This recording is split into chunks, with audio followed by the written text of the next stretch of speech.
اور کافر کہنے لگے کہ اس قرآن کو سنا ہی نہ کرو، اور جب پڑھنے لگے تو شور مچا دیا کرو تاکہ تم غالب رہو۔ سو ہم بھی کافروں کو سخت عذاب کے مزے چکھائیں گے اور ان کے برے اعمال کی جو وہ کرتے تھے سزا دیں گے۔ یہ اللہ کے دشمنوں کا بدلہ ہے، یعنی دوزخ۔ ان کے لیے اسی میں ہمیشہ کا گھر ہے۔ یہ اس کی سزا ہے کہ ہماری آیتوں سے انکار کرتے تھے۔ اور کافر کہیں گے کہ اے ہمارے پروردگار، جنوں اور انسانوں میں سے جن لوگوں نے ہم کو گمراہ کیا تھا ان کو ہمیں دکھا کہ ہم ان کو اپنے پاؤں تلے روند ڈالیں تاکہ وہ سب سے نیچے رہیں۔ جن لوگوں نے کہا کہ ہمارا پروردگار اللہ ہے، پھر وہ اس پر قائم رہے، ان پر فرشتے اتریں گے اور کہیں گے کہ نہ خوف کرو اور نہ غمناک ہو، اور بہشت کی جس کا تم سے وعدہ کیا جاتا ہے خوشی مناؤ۔ ہم دنیا کی زندگی میں بھی تمہارے دوست تھے اور آخرت میں بھی تمہارے رفیق ہیں، اور وہاں جس نعمت کو تمہارا جی چاہے گا تم کو ملے گی، اور جو چیز طلب کرو گے تمہارے لیے موجود ہوگی۔ یہ بخشنے والے مہربان کی طرف سے مہمانی ہے۔ اور اس شخص سے بڑھ کر بات کا اچھا کون ہو سکتا ہے جو اللہ کی طرف بلائے اور عمل نیک کرے اور کہے کہ میں مسلمان ہوں۔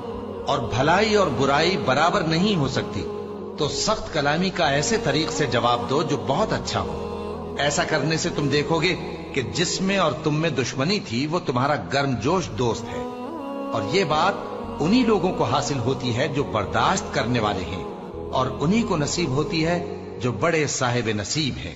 اور اگر تمہیں شیطان کی جانب سے کوئی وسوسہ پیدا ہو تو اللہ کی پناہ مانگ لیا کرو، بے شک وہ سنتا ہے، جانتا ہے۔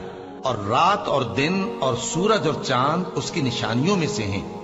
تم لوگ نہ تو سورج کو سجدہ کرو اور نہ چاند کو، بلکہ اللہ ہی کو سجدہ کرو جس نے ان چیزوں کو پیدا کیا ہے، اگر تم کو اس کی عبادت منظور ہے۔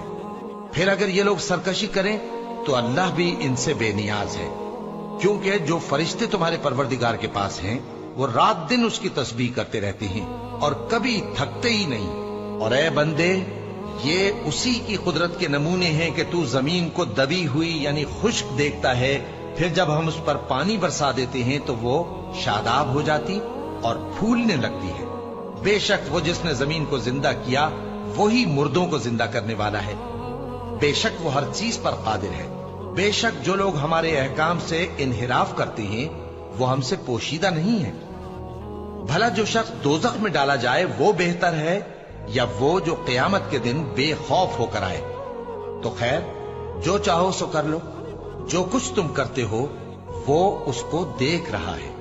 جن لوگوں نے نصیحت کو نہ مانا جب وہ ان کے پاس آئی، حالانکہ یہ تو ایک عالی رتبہ کتاب ہے، اس میں جھوٹ کا دخل نہ آگے سے ہو سکتا ہے نہ پیچھے سے۔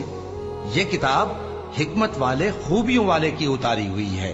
اے پیغمبر، تم سے وہی باتیں کہی جاتی ہیں جو تم سے پہلے پیغمبروں سے بھی کہی گئی تھیں۔ بے شک تمہارا پروردگار بخش دینے والا بھی ہے اور عذاب علیم دینے والا بھی۔